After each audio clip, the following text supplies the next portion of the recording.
Informasi di Kompas Petang terkait dengan tim DVI Polda Jawa Timur yang telah mengidentifikasi 48 korban ambruknya Ponpes Al-Khozini Buduran Sidoarjo, Jawa Timur. Saat ini saudara, identifikasi masih dilakukan pada 17 kantong jenazah korban ambruknya Ponpes Al-Khozini Sidoarjo. Identifikasi dilakukan dengan metode pencocokan DNA dan data postmortem serta antemortem. Diperkirakan proses identifikasi selesai dalam 2 hari ataupun hingga 3 hari ke depan. Setelah identifikasi saudara, jenazah korban langsung diserahkan kepada pihak keluarga untuk dimakamkan. Berhasil melaksanakan identifikasi terhadap 8 kantong jenazah yang terdiri dari 8 jenazah dan 8 kantong jenazah cocok atau match dengan 8 nomor antemortem. Mengidentifikasi total 48 korban dari 67 kantong jenazah yang diterima.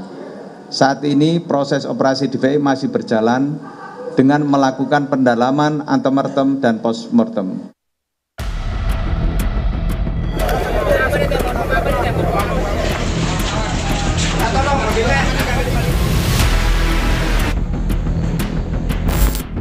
Tragedi ambruknya Pondok Pesantren Al-Khozini Sidoarjo, Jawa Timur meninggalkan duka dan menyisakan tanya. 67 nyawa manusia hilang dalam peristiwa ini. Salah satu keluarga korban ambruknya bangunan Ponpes Al-Khozini Buduran Sidoarjo minta penyebab ambruknya Ponpes diungkap agar peristiwa yang membuat mereka kehilangan anggota keluarga tidak terulang kembali. Ya nggak apa-apa, jadi kan kita tahu awal mulanya itu seperti apa, kok sampai runtuh seperti ini. Kalaupun runtuh kenapa kan, jadi biar kedepannya itu bisa direnovasi lagi, diperbaiki lagi ke depannya, biar tidak terjadi yang seperti ini. Setelah evakuasi korban selesai, proses hukum diintensifkan untuk menelisik dugaan kelalaian dalam peristiwa ini. Polda Jawa Timur telah melakukan gelar perkara dan menaikkan status hukum dari penyelidikan ke penyidikan. Naiknya status hukum menunjukkan polisi menemukan adanya unsur pidana dalam peristiwa ambruknya Ponpes Al-Khozini. Telah melakukan gelar perkara. Jadi kemarin sudah dilakukan gelar perkara yang kemudian hasilnya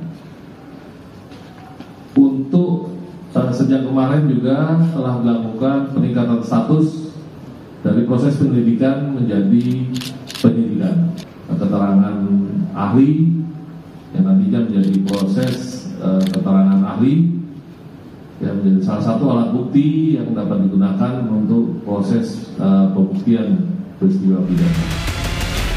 Selain menunggu proses identifikasi korban yang masih berjalan, proses penyidikan polisi pun berjalan untuk mencari pihak yang bertanggung jawab dalam kasus ini. Tim Liputan Kompas TV.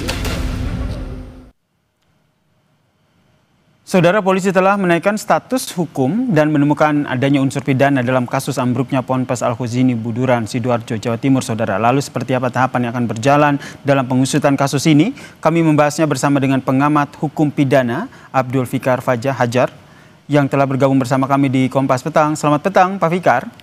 Selamat petang, Pak Yasir. Pak Fikar, Anda melihatnya seperti apa nih makna dari polisi akhirnya menaikkan kasus ini ke status penyidikan? Iya.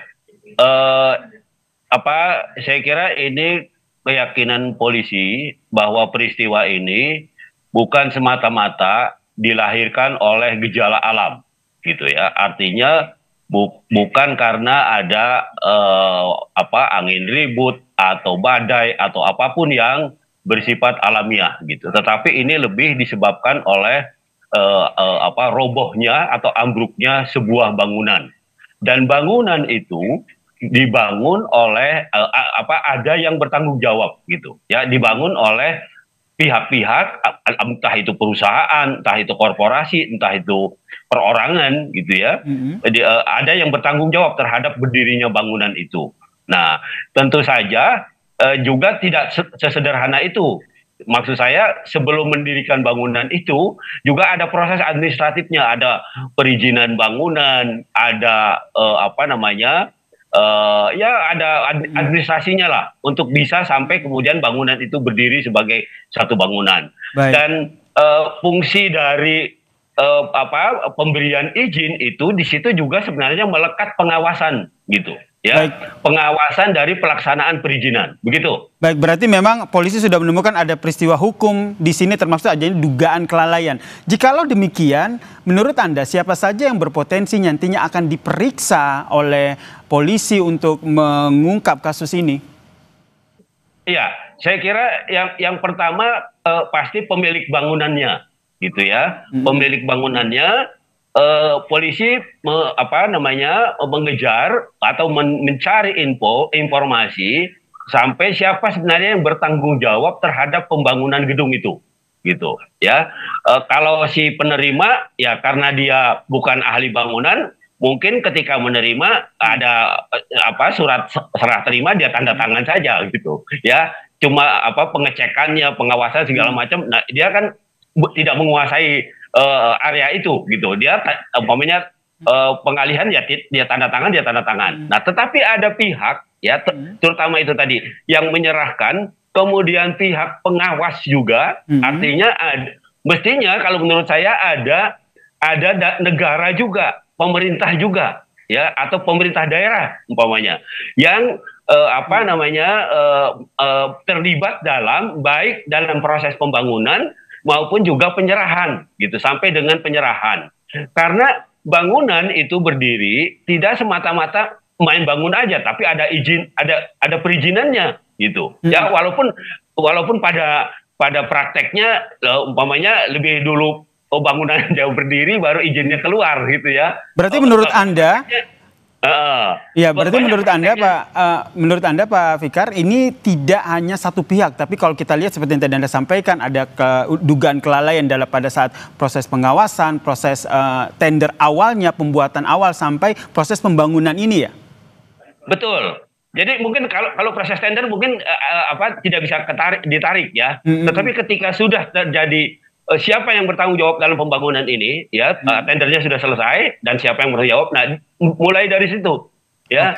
Artinya pihak atau korporasi yang melakukan pekerjaan itu pengawasnya juga, dan menurut saya bagian dari pemerintah juga, pemerintah daerah juga yang punya kewajiban juga mengawasi. Nah, itu pihak-pihak yang bertanggung jawab. Berarti pemeriksaan yang dilakukan polisi tidak hanya pihak pondok pesantren, kemudian mereka yang membangun, tapi yang bertugas sebagai mengawasi, pemerintah juga harus diikut bertanggung jawab, termasuk diperiksa oleh polisi ya, Pak Fikar? Betul, karena di setiap kota itu ada dinas namanya P2K, Dinas Pengawasan Pembangunan Kota. Nah, dia yang mengawasi pembangunan di setiap kota gitu. Nah, ini yang menurut saya juga harus bertanggung jawab, begitu. Kemudian dalam proses penyidikannya ini, pembuktian seperti apa yang nantinya akan dilakukan oleh polisi? Bahwa peristiwa pidananya sudah terjadi, ada orang meninggal, ya, ada orang mati tertimpa gedung, ya, yang seharusnya gedung itu tidak ambruk, gitu, ya, tetapi karena kelalaian atau apapun namanya, ya, dia ambruk sebelum waktunya. Kalau usia bangunannya sudah 200 tahun mungkin masuk akal kan begitu ya. Tapi ini kan mungkin juga belum sampai puluh tahun gitu ya itu bangunan. Nah, karena itu kemudian harus yang ikut bertanggung jawab adalah pasti itu pembangun gedungnya.